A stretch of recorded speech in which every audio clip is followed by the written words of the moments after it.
પ્રભુ અયોધ્યાની એ જમીનને વંદન કરી ધરતી માને અને ધીમે ધીમે આગળ આવે છે. બાબા કહે છે કે પેલા કઈ કઈ માને ભેટા, પ્રથમ ભેટી કઈ કઈ. જા પ્રભુ માં કઈ કઈને પગે લાગવા જાય ને એ પેલા માં કઈ કઈ પ્રભુને દંડવત કરી નાખ્યા. પ્રભુ એ કાલક્રમને અસાવે આ બધું બન્યું છે. પ્રભુ રડવા લાગ્યા, માં તે મને વન નો મોકલ્યો હોત ને તો ભાઈનો પ્રેમ શું હોય એ ખબર ન પડત. માં પિતાનો પ્રેમ કેવો હોય ખબર ન પડત. દુશ્મન કેવો હોય માં એ ખબર ન પડત. માં તે મને ધન્ય કરી દીધો છે. હું તારું આ ઋણ જન્મ જન્મ સુધીમાં ચૂકવી નહીં શકું. માં કઈ કઈ રડી પડ્યા. વશિષ્ઠ મહારાજને મળ્યા અને જ્યાં ભરતજીનો જ્યાં ભેટો થયો ને સાહેબ, તો તુલસીદાસ મહારાજે કલમ મૂકી દીધી કે આમાં વનવાસ મારા રામને હતો કે ભરતને હતો, નક્કી ન કરી શક્યા. ભગવાનને લાગ્યું કે જો બધાને મળીશ નહીં તો નારાજ થશે, માટે ભગવાને અનેક રૂપ ધાર્યા અને બાબા ચોપાઈ દ્વારા કહે અમિત રૂપ. અમિત રૂપ પ્રગટે અમિત રૂપ પ્રગટે જથા જોગ મિલે સબ હિ કૃપાલા. જથા જોગ મિલે સબ હિ કૃપાલા. અમિત રૂપ પ્રગટે ભગવાને અનેક રૂપ લીધા. વશિષ્ઠ મહારાજને એવું લાગ્યું કે મને જ પહેલા મળ્યા, પણ ભગવાને અનેક રૂપ લીધા. બધાને વંદન કરી અને ભગવાન જટા ખોલે છે અને ભરતજી ભગવાનની જટા ખોલે છે.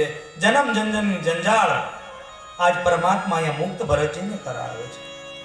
સીતાજીને સ્નાન કરાવી અને વશિષ્ઠ મહારાજે વિચાર કર્યો કે મહારાજે જે ભૂલ કરીને એ મારે નથી કરવી. આજે મારે આજે જ મારા પ્રભુને રાજ્ય સોંપવું છે. એક કાલ કરવા ગયા, 14 વર્ષ પાછી જતી રહી, હવે કાલ નથી કરવી. અને વિચાર કર્યો કે મારા રામને આજે જ રાજ્યાભિષેક કરું. બધું શણગારવામાં આવે છે. 14 વર્ષ પહેલાના વસ્ત્રો, એ જ વસ્ત્રો પ્રભુ રામ અને માં સીતાજીએ પહેર્યા છે. એ જ આભૂષણ જે 14 વર્ષ પહેલા પહેરવાના હતા એ જ પ્રભુએ ધારણ કર્યા. અને આજે બાબા કહે છે કે રામ અને માં સીતાજીને એ આસન પર બેસાડે છે અને પેલા બ્રાહ્મણો દ્વારા તિલક થાય છે. બાબા ચોપાઈ દ્વારા વર્ણન કરે છે. પ્રથમ તિલક વશિષ્ઠ મુનિકીના. પ્રથમ તિલક વશિષ્ઠ મુનિકીના. મુનિ સબ વિપ્ર આય સુદીના. મુનિ સબ વિપ્ર આય સુદીના.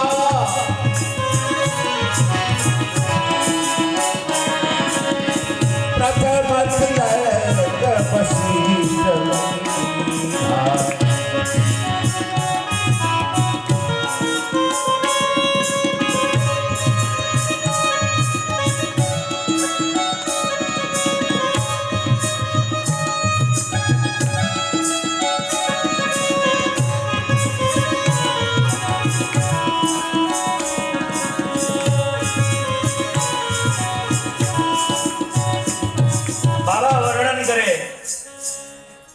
માં સીતાજી અને પ્રભુ રામજીને એ ગાદી પર બેસાડવામાં આવે છે. રાજ્યાભિષેક થાય છે.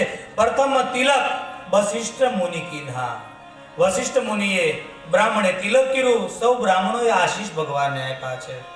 ભગવાનને રાજ્ય મળે છે, રાજા ભગવાન બને છે અને લોકોના મુખમાંથી પાછો શબ્દ નીકળ્યો, થયા રામજી રાજાને અમારી મહારાણી સીતા. થયા રામજી રાજાને અમારી મહારાણી સીતા.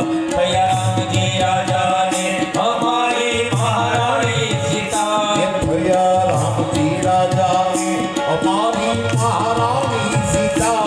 થયા રામજી રાજાને અમારી મહારાણી સીતા. થયા રામજી રાજાને અમારી મહારાણી સીતા. ભગવાનને સુંદર આસન જય જયકાર કરવા લાગ્યા. બધાના હાથમાં વાજિંત્રો હતા પણ કોઈ વગાડી શક્યા નહીં. કારણ મહારાજ દશરથજીની બધાને યાદ આવી. ગળા રૂંધાવા લાગ્યા કે આ સમયે કદાચ મહારાજ દશરથજી હોત તો એને કેટલો આનંદ હોત. બધા જય જયકાર કરવા લાગ્યા. તુલસીદાસ મહારાજ કહે કે મારા પ્રભુને મેં માંડ કરી અને ગાદી પર બેસાડ્યા છે. મારે ફરી માં સીતાજીને વનવાસ આપી મારે આ કથા કરવી નથી ને હવે મારા પ્રભુ કોઈ દી વનવાસ જાશે પણ નહીં. આજે મારા પ્રભુનું રાજ્ય અભિષેક થઈ ગયો છે હિન્દુસ્તાનની અંદર. સાહેબ હંમેશા માટે મારા પ્રભુ અયોધ્યામાં બિરાજમાન રહેશે. આ તલસ્થિતિ જોવા માટે ભગવાનને પ્રાર્થના કરતા હતા. કથા ચાલુ થઈ ને ત્યારે કે ભગવાન તારે મૃત્યુ આપવું હોય તો આપી દેજે, પણ 22 તારીખનો એ અવસર અમને એકવાર જોવા દેજે, પછી મૃત્યુ આપતો અમને મંજૂર છે. આજ એ પલક જે દર્શન થઈ રહ્યા છે આપણી જાતને ધન્ય કહી છે કે હવે પ્રભુ કદાચ તારા ધામમાં બોલાય તો અમને કોઈ ચિંતા નથી. આંખો જેના માટે થાકી ગઈ હતી આજ આંખો પણ શરણાગતિ સ્વીકારી લીધી કે હવે મારે કઈ જોવું જ નથી, મારા રામનો મેં રાજ્યાભિષેક જોઈ લીધો. બાબા આગળની કથા લખતા નથી. એવું બતાવે છે કે ચારે ભાઈઓને ત્યાં 2 પુત્રોના જન્મ થાય છે.